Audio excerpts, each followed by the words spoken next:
Okay, mga kalingap, isang mapagpalang umaga, tanghali, gabi po sa inyo lahat. Sana po ang lahat ay nasa mabuting kalagayan at ligtas po sa anumang kapahamakan. Saan ba po kayo dako ng mundo naroon? Ako po muli ang inyong lingkod, Maestro 21 TV.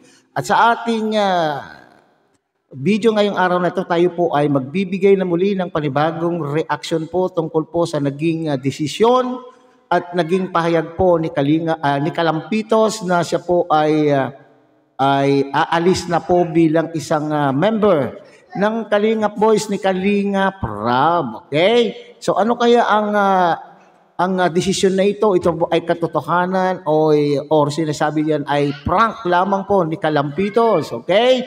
So yan po ang ating paksa ngayong araw na ito sa ating video. Pero bago po yan, tayo muna po ay magbibigay pugay sa ama at founder po ng Kalingap, Kuya Bal Santos Matubang, at tangkilikin po natin Ate Edna Vlog, Kalingap Rab, Kalingap Dan, Kuya Brooks Vlogs.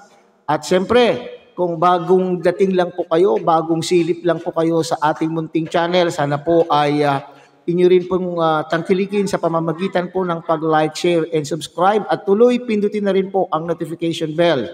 At nang sa ganon, tayo pa rin po ay magkakasama sa susunod pa pong mga reaction videos na ating gagawin. Likewise, mega shout out po sa ating mga kasamahan dyan po sa Karepa, Kalingap Reactor Partners. Sa pamumuno po yan ng aming Presidente Javier De Leon, aka Birador. At tangkilikin din po natin mga Kalingap ang ating mga masisipag, matsatsagang mga Kalingap Partners, Kalingap Charity Vloggers, lalong-lalo na po yung mga nandyan po sa Kalingap Landing Pad sa iba't ibang dako po ng ating bansa.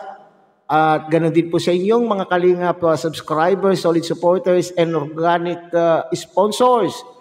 Likewise sa ating pong mga kapatid po dyan sa Team Siomai ng Kalahi Community at ng buong Kalahi Community. So, okay?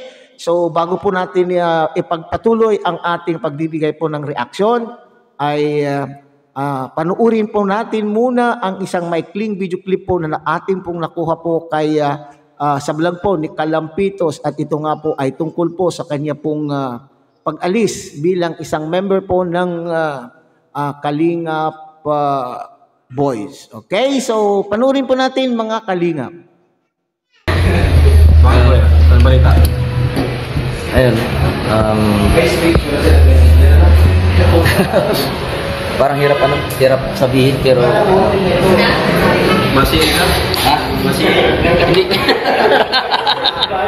Mabalit eh. So ayun, magsamantama rin balik. Boys. Ito ba yan? Ha? Baka pinaparang ko lang ako. Hindi lang. Ito ba yan? Ito yan. Magdaan mo lang. Bakit biglaan naman? Kailangan mo muna po gano'n. Kailangan mo. Bakit biglaan naman? Saan yung naisipan mo? Papalang mo sa kayo? Ayun nga, nag-usap na kami ng mag-alala lang na. Kapag nag-alala, chacharit ka din. So, parang isa na madalas makakapunta dito sa dahil dyan. May napapunta ka pa rin. Pupunta. Paalam, pwede ka naman balik-balik ka lang. Ano bakit mas pinito?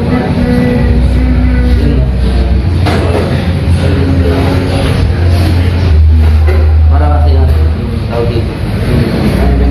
Yung schedule ba? Mahiya ka na. Ay, ako ba hindi ko nasusunod yung schedule? Pero wala ka namang problema. Wala. Talagang pero masaya ako lagi mga kasama.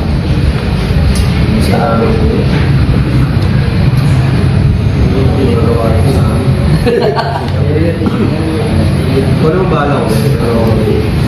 Welcome pa rin pag-isipan mo bumalik or mag-bisita dito. Walang ikaw welcome. Then, I-expect ko na akong decision mo. Pero kalingap ka pa rin. alin na? Sa cable, sa amin.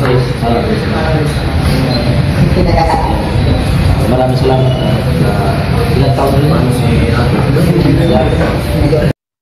Alright, so yan pong mga Kalinga po ang naging pahayag po ni Kalampitos. Okay, akala po ni Kalinga Prab ay nagpra-prank o nagbibiro lamang po itong Kalampitos, pero parang seryoso po.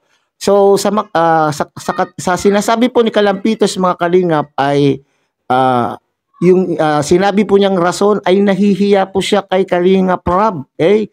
Nakakahiya po kay Kalinga Prab na hindi niya matugunan o hindi niya mabigyan pansin po yung schedule na kanya pong pag-duty. Kasi sinabi po dyan ni Kalinga Prab, mga Kalingap, bakit hindi, pwede ka naman pong pabalik-balik, pwede ka naman umuwi at babalik-balik sa daet.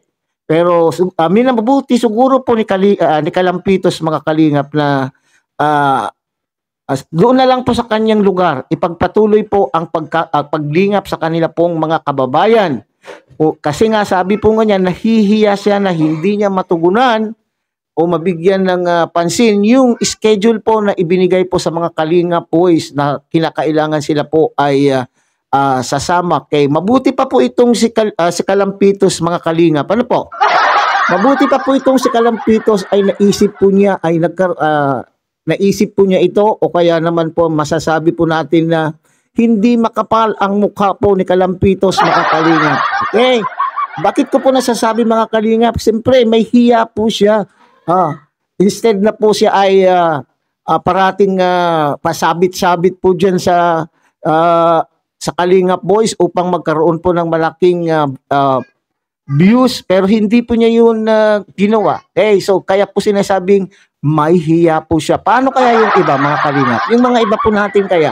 Okay? So, at naisip din po siguro ni Kalampitos, mga Kalingap, na matagal na rin po yung panahon na siya po ay nariyan po sa piling po ni Kalinga Prab, na ang layunin po nung unang panahon o nung unang araw na sila po ay kinuha po ni Kalinga Prab ay upang matulungan po itong mga maliliit na charity vloggers upang maiangat din po yung kanila pong mga channel, magkaroon po ng maraming views, at magkaroon po din ng malaking subscribers. So yan po. So siguro iniisip po ni Kalampitos, mga Kalingap, na it's high time na siya po ay magpaalam, kasi po malaki na rin po ang kanyang channel, natulungan na rin po siya ni Kalinga Prab upang umangat ang kanyang channel.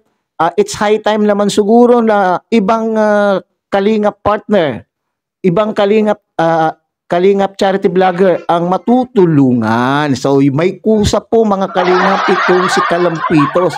Iniisip po niya yung kapakanan din po ng iba. Iniisip po niya na medyo matagal na rin po siyang natulungan. Okay. So siguro ay babalik na lamang muna sa kanya pong probinsya o sa kanila pong bayan at doon ipagpapatuloy ang kanyang paglingap. Kasi mahirap po naman din sa kalagayan po ni Kalampitos, mga Kalingap, dahil alam po naman natin na may pamilya po ito. Okay? May pamilya po doon sa kanila pong bayan at kaya nga po pabalik-balik po siya diyan sa daet. So mas maganda na po siguro na mag-settle na siya doon upang hindi siya mapalayo sa kanya pong mga anak o kaya sa kanyang pamilya. Okay? So, sana tularan din po ito ng mga ibang Kalingap boys na nakatulong, na medyo malaki na rin po ang kanila pong channel. Okay? Magkusa po siguro upang sa ganon ay mabigyan din naman po ng pansin. Yun ay aking isipan lang naman, aking opinion lamang ito, mga Kalingap, para mabigyan naman po ng oportunidad yung iba pong mga maliliit na charity vloggers na matulungan at nang sa ganun ay walang mapag-iiwanan. Okay, so hanggang dito na lamang po tayo, mga Kalingap.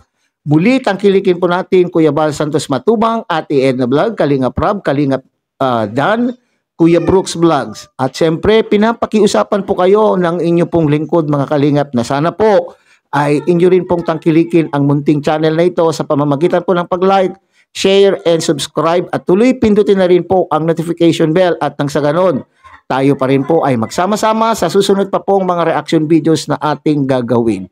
Muli isang mapagpalang umaga, tanghali, gabi po sa inyo lahat. Mabuhay po kayo at God bless everyone.